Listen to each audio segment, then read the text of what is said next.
Salutations to those who are young and young at heart. Oremi, Madamfo, Enyim, Salam alaikum, Hola, buena gente, Bonjour, la gente, Linja dumelang, Murigaboto, Muliwanji, Murigaboto, Makadin, Karibu, Mwakaitawani, Munotambere. Welcome to Blackview SDA online platform. This is a place where your soul will find rest. Did you know every Wednesday and Friday at 6:15 p.m. we have consistent midweek prayers? Not only that, during the day from Monday to Friday, if you need a soulful song, please tune into our platform and indeed you'll find rest for your soul. On Sabbath, which is Saturday, we have services from 8:30 right up to 6 p.m. What do you expect to find?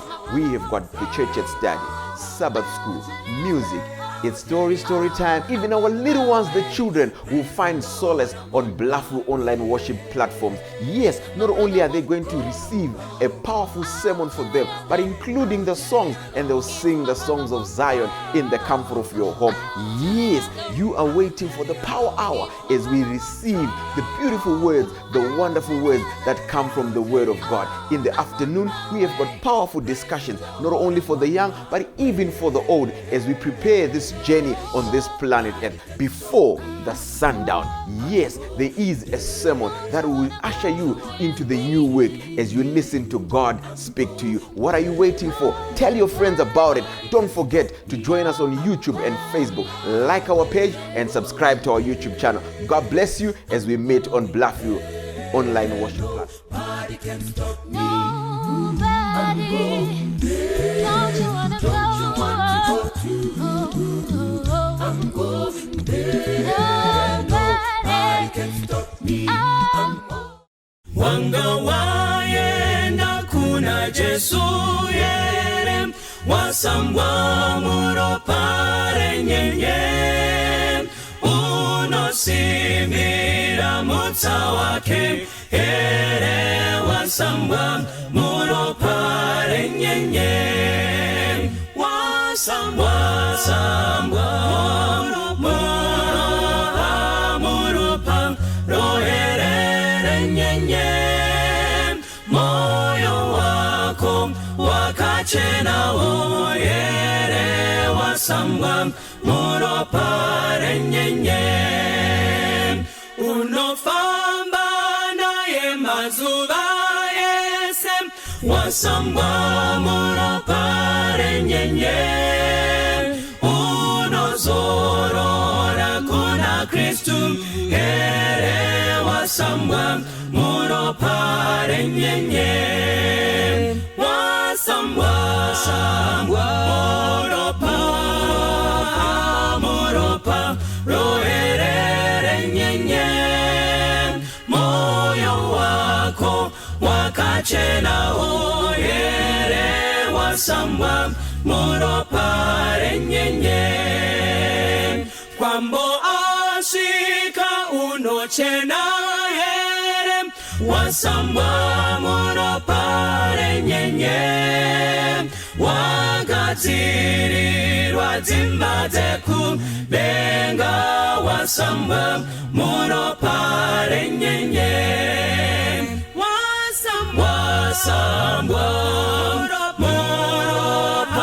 muropa roherere nyenye moyo wako wakachena oyere wasambwa muropare nyenye rasanguva iyo ineshitema usambwe muropare nyenye kunetsime iyo inowerera sambanyi muropare nyenye wasambwa muropa roherere nyenye moyo wako wakachena oyere wasambwa muropare nyenye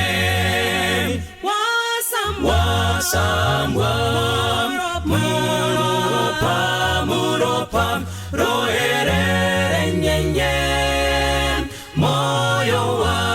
wako wakachena oyere wasamba muropa renyenye. Moyo wako wakachena oyere wasamba muropa renyenye. Moyo wako wakachena oyere wasamba muropa renyenye.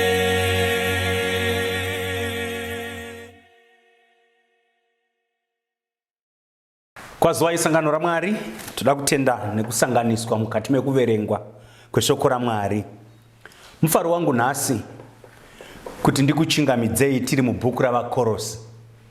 Tiri kusangana naPauro achinyora tsamba iyi kuna vaKorosi aine pfungwa yaada kuvaratidza yekuti zvinogona kuve muKristu. Rakagara riri zano raMwari kubva pakutanga nyika ichivambwa kuti umwari hugare mumunhu. Musoro wedu wenyaya wezuva ranhasi unonzi izvo, have you been to Jesus? Wanga waenda kuna Jesu here? Mubvunzo uyu wakakosha nekuti vazhinji vakazviudza kuti takaenda kuna Jesu, asi chinoshamisa vakadzoka vakadaro. Patinoverenga bhuku ramabasa evapostori tinosangana nevafarisi versus vana Peter. Mashoko akandibata mwoyo ndeyekutiko pavakaona nharo nekukakavara kwaPeter neuchenjeri hwemashoko, hanzi vakarangarira kuti ava vakanga vaina Jesu. Sekuvaziva kwavo vakanga vari varedzi vehove, but kubva musuwo vakasangana naJesu zvavo zvakashanduka.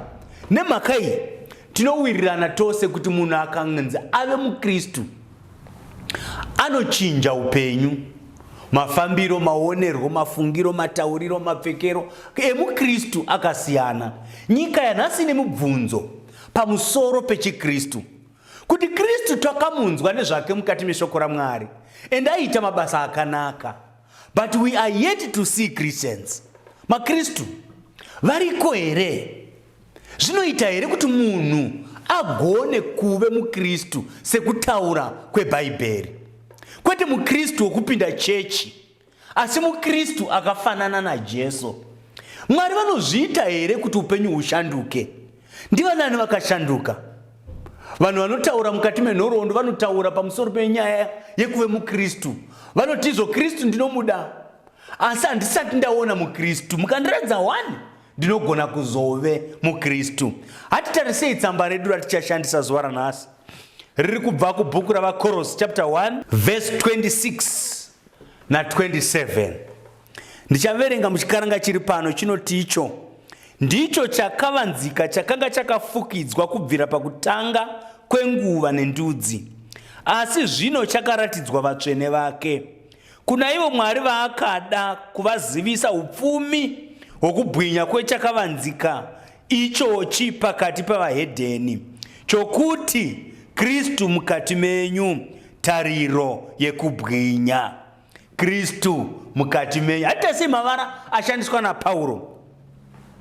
Ari kuti chakavanzika chekunamata ichi chakavanzika kubvira kare pakatanga nguva nendudzi dzevanhu. Zvichireva kuti kubva pakusikwa kwaAdhamu chakavanzika ichi chakanga chiripo, asi Mwari akachivanza, kwete kuti akachibvisa.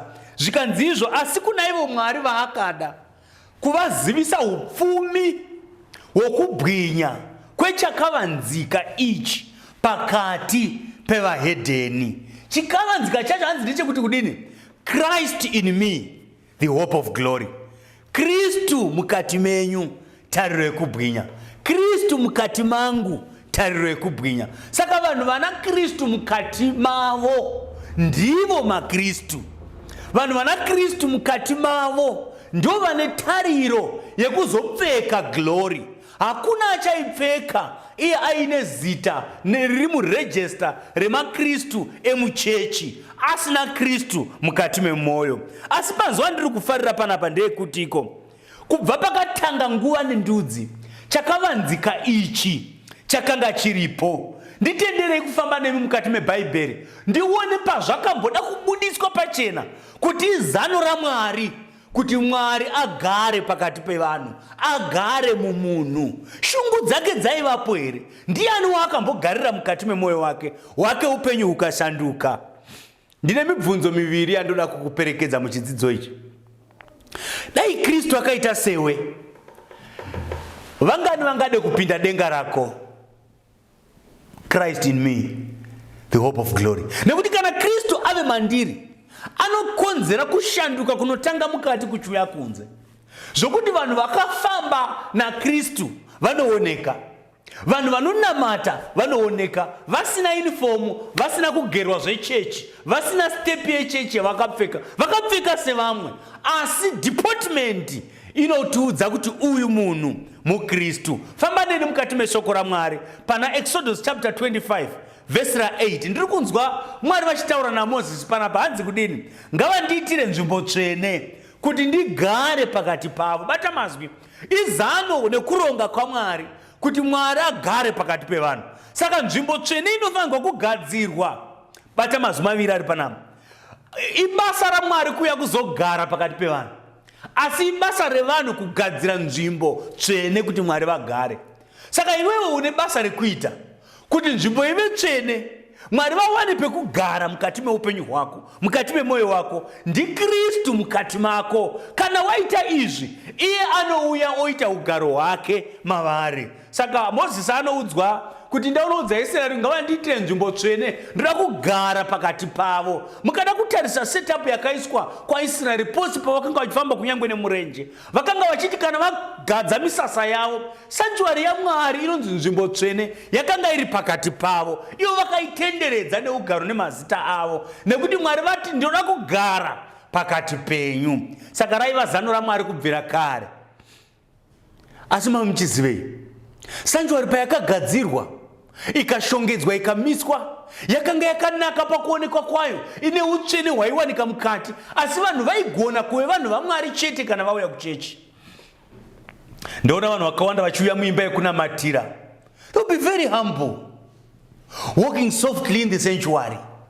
Vakazvidzora vane kurereka, mabhaibheri ari muhapwa, spidi neunyoro, hembe dzakarereka, kururama kuchioneka. Asi kana vabva paimba yekunamatira, yavo mwoyo haisisiri naMwari, nestepi yatochinja, nelanguage yatochinja, amwe munhu. But Mwari vari kuti izvo, ndiitirewo nzvimbo tsvene, ndoda kugara pakati penyu. Nekuti chakavanzika ichi chakabvira kare, pakatanga nguva nendudzi kuti dzioneke kuti shuwa Mwari anogara pakati pavo. Hatifambei tose pana Exodus chapter 3. Exodus chapter 3 verse 1 kusvika pana 3. Ndiri kusangana naMwari vachisangana naMozisi mukati merenje. Mozisi aine mifungo pamusoro pehama dzake dzaakasiya Ijipiti.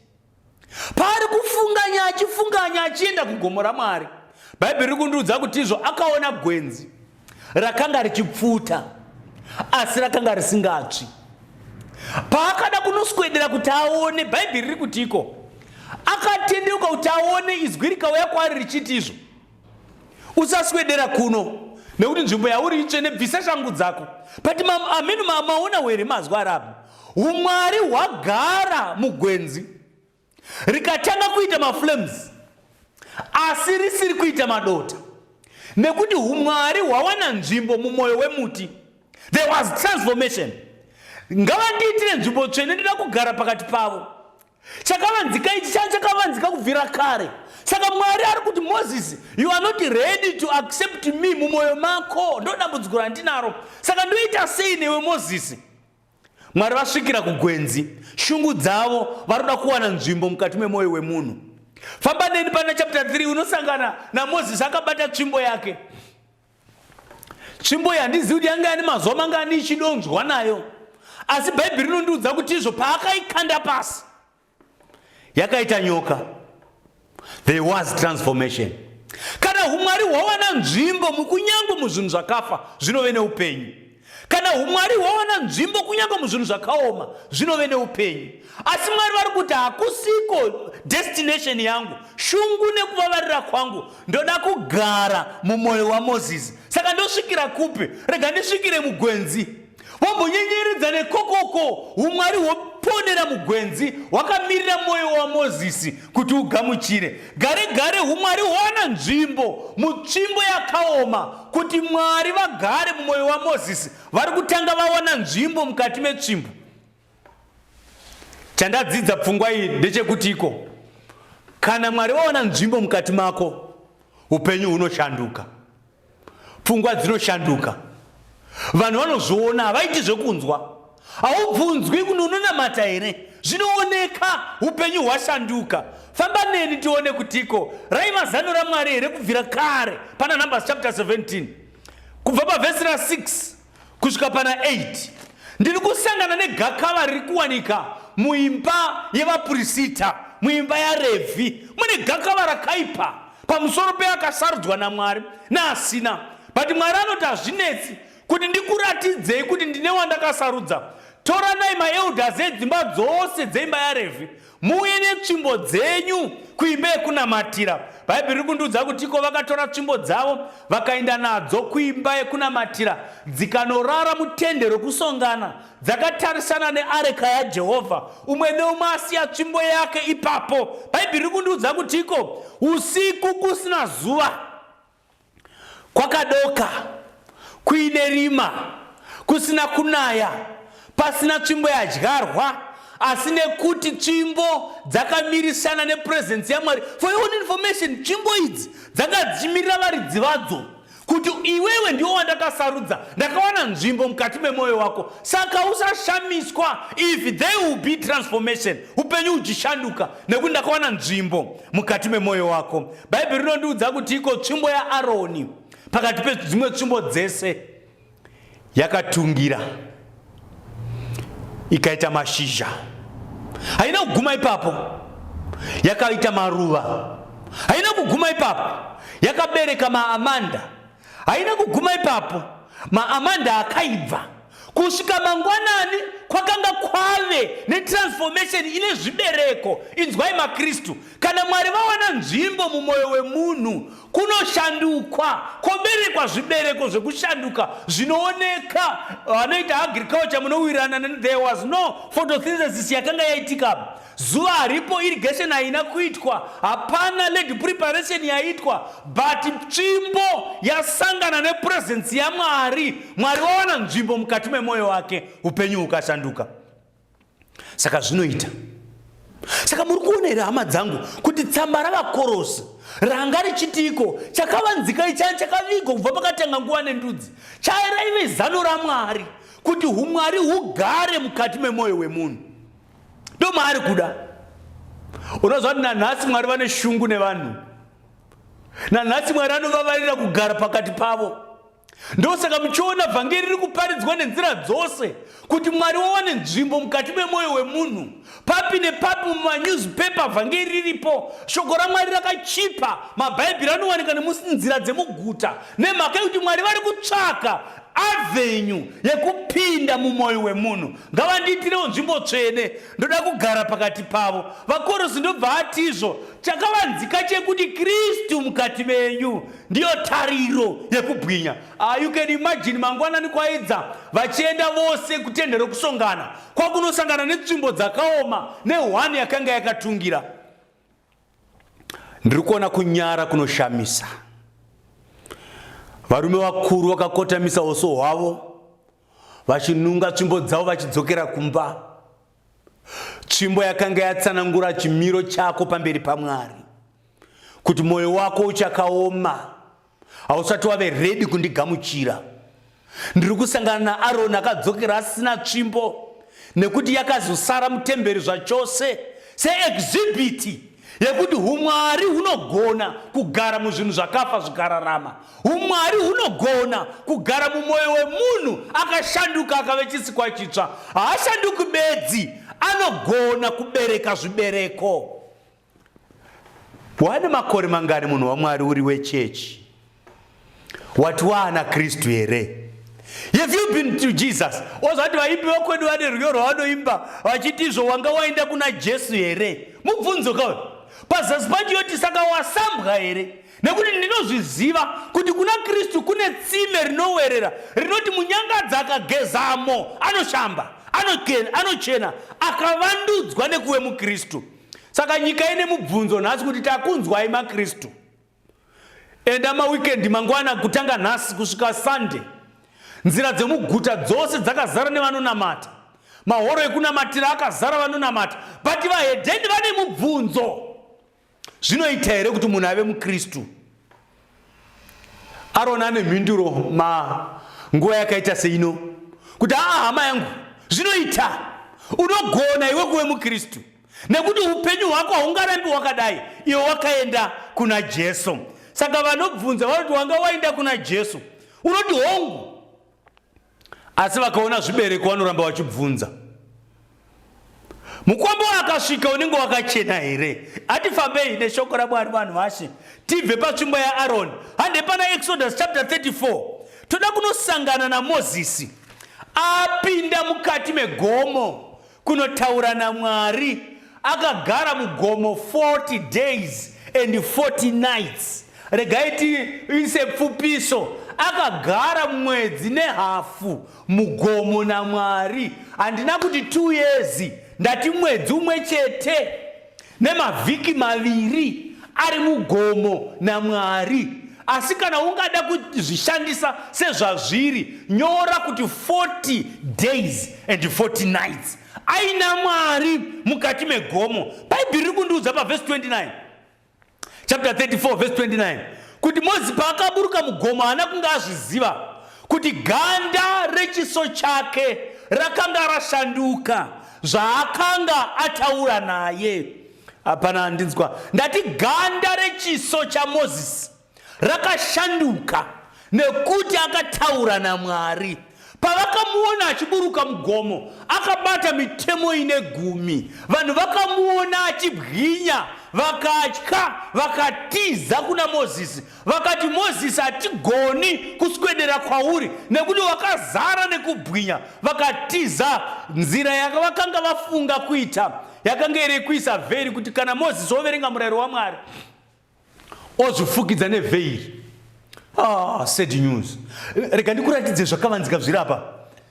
Mwari vakagara naMozisi, Mwari vakawana nzvimbo mumwoyo wake, mwoyo waMozisi ukashanduka, nekuti Bhaibheri rinopupura pamwe chete nesu richiti izvo Mwari ndivo vakatotaura kuti kana paine vanhu vakanga vari panyika vakamborarama, Mozisi wakanga ari munyoro kupfuura vanhu vose. Iyeyo anorekomendwa naMwari kuti aiva munyoro, zvichireva kuti nemwoyo wake wakashandurwawo, asi hazvina kugumira mumwoyo. Bhuku riri kutiudza kuti iko chiKristu chaMozisi chakashandura even glow yeganda rake. Nharo hadziperi munhu washe. Step yemuKristu inozikamwa, fesi yetsotsi inozikamwa, fesi yanodhakwa inozikamwa. Bvunzai hama dzedu dziya dzinoputa, havakumbiri moto munhu wese wese ungoti chero waona. Vanototarisa vona kuti apa moto unobuda. Ava mukoma havaputa, ava ndevechecha.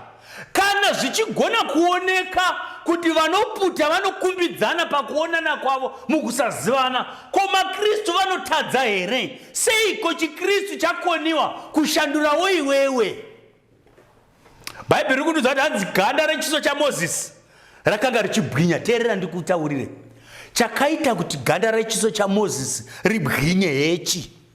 Paakaburuka mugomo akabata mahwendefa emurayiro waMwari, akanga akabata transcript yekarekta yaMwari. Saka karekta yaMwari neyaMozisi pazvakafanana, kubwinya chakavanzika chokubwinya kwokuzara kwokuziva Kristu chakazara kuna Mozisi, zvokuti paakatariswa akaonekwa akafanana naMwari. Inzwa munhu waMwari, kwaive kuronga kwaMwari kuti nguva imwe neimwe panoverengwa murayiro washe, kubwinya kwaMwari kubve pamurayiro kuchienda kumwoyo yevagamuchira.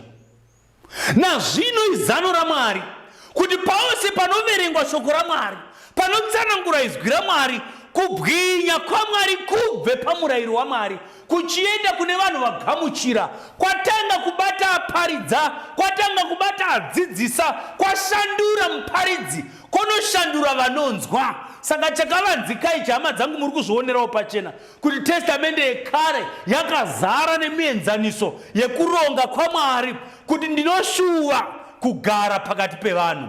Chakavanzika chekunamata ichi chakanga chikarongwa hacho kare kuti umwari ugare mukati memwoyo wemunhu. Hanzi nebhuku ravaKorosi panapa kuna ivo Mwari vaakada kuvazivisa upfumi hwekubwinya kwechakavanzika ichochi pakati pevahedheni, kuti vakomana imi muri vahedheni pachibarirwo, regai ndikuudzei chakanga charongwa naMwari kubvira pakatanga nguva nendudzi kare, chaiva chokuti Mwari vagare mukati memwoyo wako. Mamuona Mozisi achiburuka gomo, vamwe muchaenda kuchechi mangwana, vamwe muchaenda kuchechi Sunday, vamwe muchaenda pamuchaenda, muchaburukawo gomo remunamato. Mubvunzo unotevera unotizvo, have you been to Jesus? Vanhu vanoda kuona transformation, vanhu vakanga vaenda kuna Jesu. But ndiri kunzwa nhaurirano yevanhu vakanga vaenda kuna Jesu vari munzira. Munofamba neni mutestamende itsva, munosangana nevadzidzi vachibva Jerusarema vachienda kumusha wavo, vanokurukura munzira kuti vakomana, Jesu wataiti ndiye achaponesa vanhu. Hurukuro yavo yakaita kuti Jesu afamba navo. Patarisa one hondo dziri mumachechi atinobva, vanhu pavanenge vachibva kuna Jesu vanenge vaine mashoko ekushora. Maona here hembe dzanga akapfeka, ndokutaura here ikoko. Vanoita misangano yechechi, vanobva ipapa havarumbidzi Mwari munzira, vane kugunun'una, it was unfair, mashoko apresident andirwadza, masoko apasta andigumbura, Euda hanga ndidaro. Vanhu ava vaenda kuna Jesu here. Mindiro inoti kwete, vanga vairi kuna Jesu havauyi vakadaro, but vanouya nezviso zvakashanduka, nezvimiro zvakashanduka. Vanobereka michero inobatika. Pavanosvika pamba pavo, vana vanovagamuchira, mufaro unozara, rudo kumusha, nekuti upenyu hwakashanduka. Have you been to Jesus? Inzwai vana baba, Mozisi ndiye umwe vana baba vedu. Tiri varume pamwe chete naye. Imagine uchibva kwaunobva uina Jesu, uchisvika kumba ganda rechiso, hapana suspicion yekuti wanga uri kugirlfriend. Ivo vachiona ganda rechiso rakafanana naMwari, haungafungirwi kunzi waita hori. Ganda rechiso rakafanana naMwari.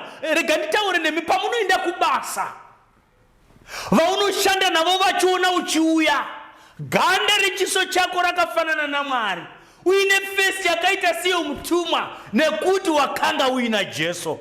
Weekend yapera tadzokera kumabasa, takanga tiri kuchechi, mazwa akashoshoma nekuimba hosana, asi mubvunzo unoramba uchidzoka, have you been to Jesus? Wanga waenda kuna Jesu here? Sei upenyu husina kushanduka? Ndo mubvunzo unogwadza kupindura. Mwari vari kutsvaga vanhu vane upenyu hwakashanduka. Saka vanoita sei? Nzira inogoneka hama, uya kuna Jesu. Ndiye ane simba rinoshanda kushandura upenyu. Uya kuna Jesu. Vazhinji ndevechibarirwo havana kusangana naJesu. Ukagara pasi nepfungwa dzako uti pane here pakamboitawo turning point muupenyu hwangu, tsvaga chiso chaMwari nemisodzi asangane newe, munogona kukurukura. Rega tifambe nepfungwa nhatu idzi tione. Bhuku ramabasa evapostori chapter 17, mukaenda paverse 24, pakanyorwa pachinzi, Mwari uyu wokusika vanhu vose kubva kuno umwe chete, iye akavatarira miganho yekugara kwavo nenguva dzavakatemerwa, haagari mutemberi yakaitwa namaoko evanhu, sekunge anoshayiwa chinhu, zvari anopa zvose upenyu nekufema. Manzwawo zvandanzwa here sangano raMwari? Zvanzi Mwari wakudenga haagari mutemberi dzakaitwa nemaoko evanhu. Unoziva kuti kunovakwa machechi vanhu vaMwari, vanhu vakavaka machechi akanaka, anoyevedza, akaiswa makapeti matsvuku nematenda akanaka. Panonamatirwa pakaiswa dheko inoshamisa. Ndiri kuvaona vachirongedza pekunamatira. Aiwa, Mwari vari kufadzwa nezvamuri kuita. But vapedza kudaro, Mwari vari kuti handigari mutemberi yakaitwa namaoko evanhu, nekuti pamaivaka mamwe mabhiridhi acho hatihazivi kwavakabva, zvidhina makaita zvokutenga hatizivi akazvigadzira, iyemi wacho wakasponza hatizivi, unhu hwenyu mari yacho makaiwanepa hatizivi. Mwari vari kuti ko handigari mutemberi yakaitwa nemaoko. Wazvati mubvunzo wandasara ndinawo nekuti nhai Mwari. Saka imi zvamaramba midhuri yatakavaka mukunaka kwayo. Rangarira pana Matthew 24. Jesu anoudza vadzidzi mashoko anokuunisa. Ukaverenga chapter 23 ya Matthew ichinopera, Jesu anenge achichema pamusoro peJerusarema kuti izvo imba yako ichasiwa yavadongo.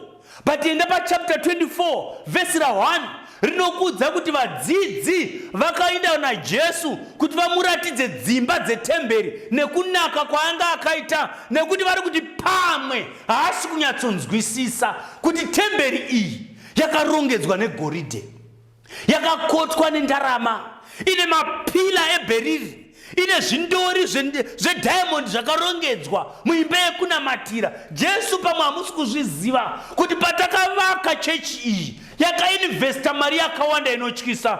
But Bible rinodudza kuti iko Jesu paakaona vachiita shungu, anotizva hakuna ibwe richagara riri pamusoro perimwe ibwe, zvose zvichawisirwa pasi.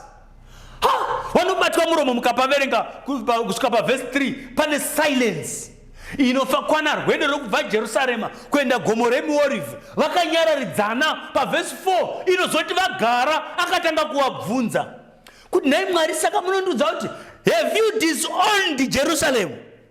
Maramba here mudhuri wamakavakisa. Vhesi rati iko ramabasa evapostori. Mwari haagari mutemberi dzakaitwa nemaoko evanhu. Hamusimo mune ugaro wake. Regai ndikupei my personal testimony. Upenyu hwandakakura nahwo tiri muimba yekunamatira, tiina baba vangu vari elder muchechi, munhu waMwari, aizikamwa pose paaitsika. Asi kana ndiinaye kumba, taimuziva kuti murume anotyisa, anorova. Kana mukaita musikanzwa panorohwa munhu. Saka ndandiine mubvunzo kuti asi chinozowanika muvhestiri chii chinoita kuti baba vangu kana vobudamo vachinda kupulpiti? He will be a humble man. Akabata bhuku yake achifamba zvinyoronyoro achinda kuhamende kunoita zvidaidziro, akamira mberi kwevanhu kuti makadii sangano raMwari, nekunyemwerera kunoyera. Oti vakomana chii? Woza kuti Mwari vakandiitira nyasha rimwe zuva tiri kufudza mombe, ndobva tanodzifudzira kudhuze neimba yekunamatira. Ndikanhasi zvangu zvaita hapana vanhu pachechi. Ndakakwira nepawindo, kupinda muvhestiri nepawindo, kuti ndinoona chiri muvhestiri chinoita kuti munhu ari hostile kumba ave humble. I was surprised. Kupinda muvhestiri so makanga muine chidhina 1 changangove pasaidi so. Vhestiri yanga isina chimwe chinogaramo. Ndakapeka kuti pamwe ndichaona mutumwa, handina chandakaona. Ndakati pamwe ndichaona chiko chinoyera chinoshandura vanhu, ndakachishaya. Many times we spend our times acting church, acting worship. But Mwari vari kuti iko ka inzwai hama, adzizi shungu dzangu kuti ndigare mumidhuri. Pamdaiti muvake chechi, ndaiti pamuri kuivaka muvakewo nemoyo yenyu, kuti pamunovaka ndiwanewo pekugara mukati memoyo. Saka hadzizvo Mwari vakasika denga nenyika, iye muisiki wezvose zvine upenyu haagari mutemberi dzakaitwa nemaoko evanhu. Aiwa, saka nhai Mwari munogara pai? Nhai Mwari timbonditsanangurirai, ndoda kuona ugaro hwenyu. Kana mandiudza kwamunogara, ndoda kumbokushanyirai Mwari, ndikuonei muri muugaro hwenyu, ndigoudza vanhu kuti I have been with Jesus. Ndiratidzeiwo Mwari dzimwe nguva aripo anoti neniwo Mwari ndiratidzei pamunoda kugara. Kana zvichiita ndinopasakura kuti imi Mwari mugare. Kana zvichiita ndiende paoini ndinopavaka nekupatsvaira kuti imi mugare. Kuti kana ndoudza vanhu hazvindinetsi, ndakakuonai makagara. Handei tose kubhuku ravakorinde wokutanga chapter 3 verse 16. Hamuzvizivi here kuti muri temberi yaMwari uye kuti mweya waMwari unogara mukati menyu? Ai, ko hamuzvizivi here? Unoziva kuti Paul ari kunyorera vakorinde achitova-reminder kuti ko munokurumidza kukangamwa seiko kuti temberi yaMwari ndiwe. Hauzvizivi here kuti iwewe ndiwe temberi yaMwari uyezve kuti mweya waMwari unogara mukati mako? Saka kana mweya waMwari uchigara mukati mako, ndakudzokera nemi kubhuku ramabasa evapostori. Hanzi ikona Pauro achiparidza paAthens, musiki wedenga nepasi haagari mutemberi dzakaitwa nemaoko. Unoziva kuti temberi isina kuitwa nemaoko ndini chete, ndiwe. Zvimwe zvose takavaka, asi iyi temberi haina kuvakwa nemunhu. Ndiani mai vanu munoziva vakadya bvudzi kuti vazvare mwana ane bvudzi?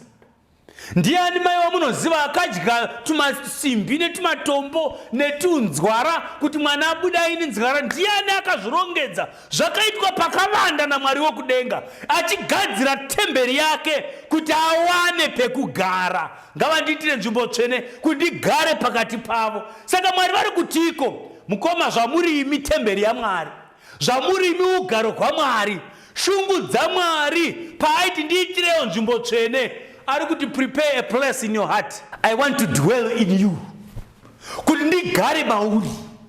Saka zvinoita munhu washe kuti kana waenda kuna Jesu upenyu hwako hushanduke. Saka zvinoita munhu waMwari kuti kana waenda kuna Jesu, nekuti iye atoti ndinoda kugara, chasara ndiwe kuti udewo kugara nevanhu vaMwari. Hatibatei pfungwa idzi. Kana vanhu vauya kuna Jesu vane mibvunzo kuti zvinoshanda here? Varipo here vamwe vamunoziva vakasangana naJesu hwavo upenyu hukashanduka? Tinogona kudero tichimhanyisana nezvinhu zvinonetsa kukuita, zvisina akambozvigona paupenyu. Regai ndikurumidze kukuyeuchidzai. Munyori wetsamba ravaKorosi ndiye hakunzi Pauro. Munomurangarira here mazuva ake achitambudza kereke iyi? Anonzi akaenda kuvakuru akanopiwa tsamba yekuuraya venzira yaKristu, achiti anoshandira Mwari. Pandiri kutaura kwamuri pamusoro paPauro, akanga achinzi Saul, anofira kereke, anoitambudzikira. Ndiye anozonyora pakupedzisira kuti izvo nguva yekudururwa kwangu yasvika, ndarwa kurwa kwakanaka, ndachengeta kutenda. Ko zvaidepi hasha dzawaive nadzo? Ndiwe waiuraya vamwe. Chii chakaitika? I have been to Jesus. Saka zvaPauro zvakaita, hasha dzikapera, kutsiva kukapera, kuuraya kukapera. Panzvimbo yeutsinye pakauya nyasha, panzvimbo yehasha pakauya rudo, panzvimbo yeruvengo ruregerero rukazara, upenyu hwaPauro hukashanduka. Ndinogona kukuudza pamusoro paJohn the Revelator, John the Beloved, akambotumidzwa zita pamwe chete nemukoma wake kunzi the Sons of Thunder, vakomana mukachenda munhoroondo. Panonzi varume ava vasati vadaidzwa naJesu vaizikama muGarari mose kuti kana mukasa bhadhara hove dzavakanga vakutengeserai panorohwa munhu. Nhoroondo inotiudza kuti vakomana ava vairova, kunyange vari vaviri guta rose rairohwa. Munovarangarira mazuva avo ekufamba naJesu pavakanga vadzingwa muSamaria. Vanototaura vachiti, Jesu, ngatiburutsei moto tipise guta rino. Vakanga vari varume vanotutuma nehasha. Have you been to Jesus? Pandiri kutaura pamusoro paJohn the Revelator, anonyora tsamba yake kuna First John achiti, izvo vana vangu vaduku, ndinokunyorerai kuti murege kutadza. Asi kana munhu achitadza, tine murevereri kuna Baba, ndiye munhu Kristu Jesu. Ko hasha dzakaenda kupi? He has been to Jesus. Zvinopera. Chitema chinokukunetsa chinopera. Simba rekurega rinowanika muna Jesu. Ndiye anoshanda kushanduka mauri. Ndinogona kukudza pamusoro paMary Magdalene. Munomuziva akarepwa naElder Simon wekuchechi. Ndio vakamuabusa. Ozati nherera dziri vulnerable. Ndiye akanga aranzwa dziya Lazaro. Ndiye akanga ari muning'ina wa Martha. Vakamuabusa paBetania kusvikira watetereka nenyika, wave chifeve chaingoendawo. Akasangana naJesu pazuva rinonyadzisa. Unoziva kuti hakuna anokuda panguva yausingadiki. Bhaibheri rinondiudza pamusoro pake kuti vakanga vachimundundurudza pamwe chete, vachienda naye, vamuwana ari panzvimbo yekuitira upombwe. Vanouya naye kuna Jesu. Jesu anomuona ari panguva yekunyadzisa kwake. Anotaura naye asina chitema. Varume ngaatange kutanga. Bhaibheri rinondiudza kutiko hakuna wakatanga, vose vakatiza vakainda. Jesu anosara naMary, vasangana nechinopa upenyu. Vaikupa mhosva vari kupi? Zvikanzi handizivi. Zvikanzi naJesu, neniwo handikupi mhosva, enda usatadzazve. Manzwa here mazwi aKristu? Hawadiwo here mazwi aya kuti unzwe Jesu achiti kwauri, enda usatadzazve? Simba iroro riri muizwi raKristu. Go and sin no more. Tiri kusangana naMary, the first evangelist to preach resurrection. Ane upenyu hwakashanduka nekuti Jesu akati kwaari, enda usatadzazve. Ndingakuudza pamusoro paRegion, murume wekumarinda waigara kumarinda zviro kwazvo. Madhimoni akaita kumomotera. Wakati wasangana naJesu, upenyu hukashanduka. Unoziva kuti musi wasangana naJesu, vamwe vachitiza, iye anoonekwa asara akagara pamakumbo aKristu, apfeka, ave munhu kwaye. Maona here kusangana naJesu zvakunoita? Hakukusii kumarinda, kunokubvisa kukushama, kugokupfekedza. Unoziva kuti musanetseka. Vakanga vari kuna Jesu vanoonekwa chero vapfeka. Unoziva kuti kapfekeraka uyu akanga ari kuna Jesu. Kapfekeraka haasati uyu achiri kumarinda uyu. Dei asangana naJesu aipfeka. Paakanga apfeka afanana netsvimbo yaAroni yakanga yatungira. But panga pakudiwa zvibereko. Region anoti kuna Jesu, Ishe ndodawo kuenda nemi. But Jesu anoti kwaari, no. Haisi nguva yekuenda neni. Enda kuhama dzako unovaudza zvawakaitirwa naShe nepawakaitirwa ngoni napo, nhoroondo yotiisira pachena kuti Region achibva apa akaenda Decapoli akanoriparadzira 10 cities, akanodziudza pamusoro paJesu. Mharidzo yake yaiti ndini ndakanga ndave. Ndini I was, but behold I am. Ndakanga ndiri kumarinda, ndakanga ndisina kupfeka, ndakanga ndiri nimwe yetsvina, but ndakasangana naJesu, upenyu hukashanduka. Ndinogona kuyeuchidza pamusoro paNebhukadhineza, muchinda akaitirana nharo naMwari mumazuva ake, asi musi waakarohwa mupama imwe chete akananga kumafuro 7 years ariko kusvikira aziva wokudenga anobata ushe pakati pevanhu. Anodzoka ikoko akugona kutaura zvakanaka. Saka zvinoita paanodzoka Nebhukadhineza anotema chirevo mumaprovinces ake, kingdom yake ose. Anotema chirevo chake kuti ndinotema chirevo kuti Mwari wokudenga denga ndiye anogadza madzimambo nekuabvisa nekuisa waanoda, iye ngana matwe. Saka kana mambo wechihedheni achishanduka, unoziva kuti chinamato hachisi chevarombo chete. Hava vapfumi vakasangana naJesu vakashanduka, upenyu hwavo ukachinja, vakavaisa umwe munhu. Saka iwe unokwanisawo kushanduka. Hapana chinoramba kana waenda kuna Jesu. Pane vamwe vanhu vanopumuka ivo vakambenge vari munhengo dzesangano. Ndiri kutaura newe hama yangu, unozviziva. You have wandered far away from God. Wakutotirangarira kuti ndaimboipinda. Vana Manase makanga makadaro. Manase akaita uroyi, akaita ung'anga. Iye ari mwana wa pastor, mwana wa elder, wokuzvarirwa muchechi. Akaita mazango, akatenda mashura, akanamata pamutunhu yakakwirira, akaita zvinoshamisa neuroyi hwese nemhando dzawo. But musi waakarangarira kuti kudenga kuna Mwari, Manase anofa akuziva ave neukama naJesu. Hama dzangu, upenyu unogona kushanduka iwewe ukave muKristu. Hatipatei nyaya yedu tiri pana bhuku ravaroma chapter 12. Pane mubvunzo umwe chete wandoda kupedza nekupindura. Saka ndingaita sei kuti ndive muKristu? Advice iri pachena chapter 12 verse 1. Naizvozvo ndinokumbira zvikuru kwamuri hama dzangu netsitsi dzaMwari kuti muise miviri yenyu chive chibayiro chipenyu, chitsvene, chinofadza Mwari, ndiko kunamata kwenyu kwemwoyo. Hamuna kunzwa zvandanzwa. Hama dzangu, ndinokumbira zvikuru kwamuri. Present your bodies as a living sacrifice, holy and acceptable. This is your reasonable service, which means my daily duty as a Christian is to present my body before God as a living sacrifice. Mazwa anoandalainika apo. Rekutanga racho iro rikuti present your body. No, number 2. Number 3, sacrifice. But I must go here. It is my daily duty to take this body as a living sacrifice without blemish and present it before God daily, and making sure it is holy and acceptable. Kunamata kwemoyo. Ndoda kunamata hama dzangu neumwe chete ari kuti Mwari, I desire to be a Christian. I need you in my heart. Inga vamwe zvavo zvakaita mukavashandura. Ndane makore nichipinda chechi, but shavi reupombwe riri kuratidza kuti harisi kuda kupera mandiri.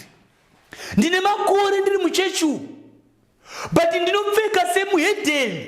Mwari, shandai kushanduka mandiri. Ndine makore ndiri muimba yekunamatira, but hasha dzangu hadziperi. Ndine ruvengo, ndine utsinye kunyange kuvana vangu. Mwari, ndibetserei. Wanga waenda kuna Jesu here. Kune tsime rinoerera, rinosamba zvitema zvevanhu kuti vave vatsvene. Ndoda kunamata newe munhu waMwari.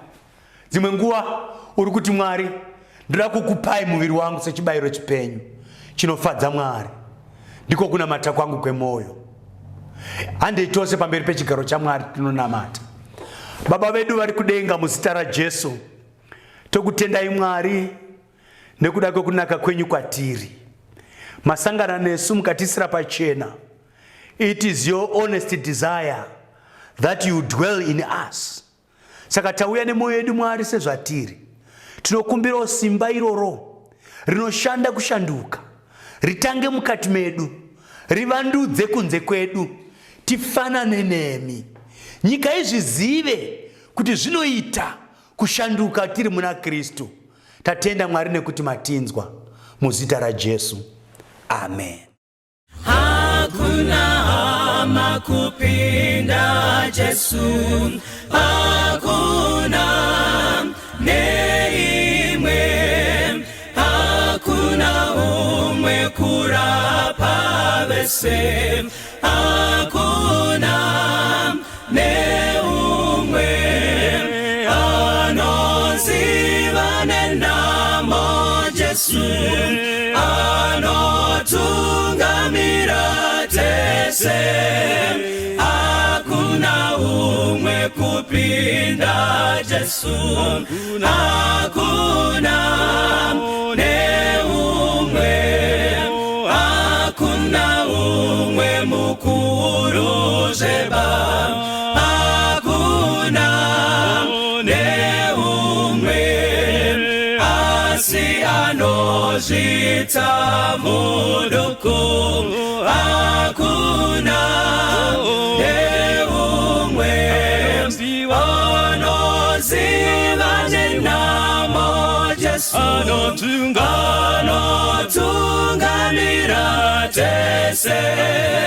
Hakuna umwe kupinda Jesu, hakuna neumwe, hakuna nguva asipo iye, hakuna neimwe, kana usiku rudo ruripo, hakuna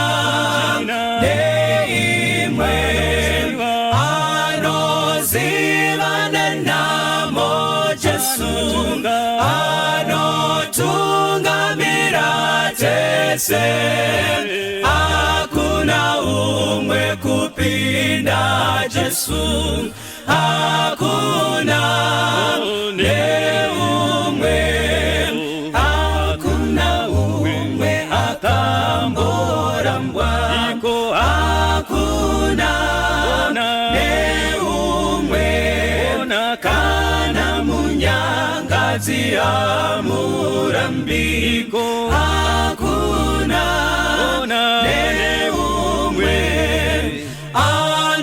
anozivane namo Jesu, anotungamira tese, hakuna umwe kupinda Jesu, hakuna ne umwe, hakuna chipo chikuru zeba, hakuna ne chimwe angati nyimi mushakudenga, hakuna ne umwe anozivane namo Jesu, anotungamira tese, hakuna umwe kupinda Jesu, hakuna ne umwe anozivane namo Jesu, anotungamira tese, hakuna umwe kupinda Jesu, hakuna ne umwe, hakuna umwe kupinda Jesu, hakuna ne umwe, hakuna umwe kupinda Jesu, hakuna ne umwe, hakuna umwe kupinda Jesu, hakuna ne umwe, hakuna umwe kupinda Jesu, hakuna ne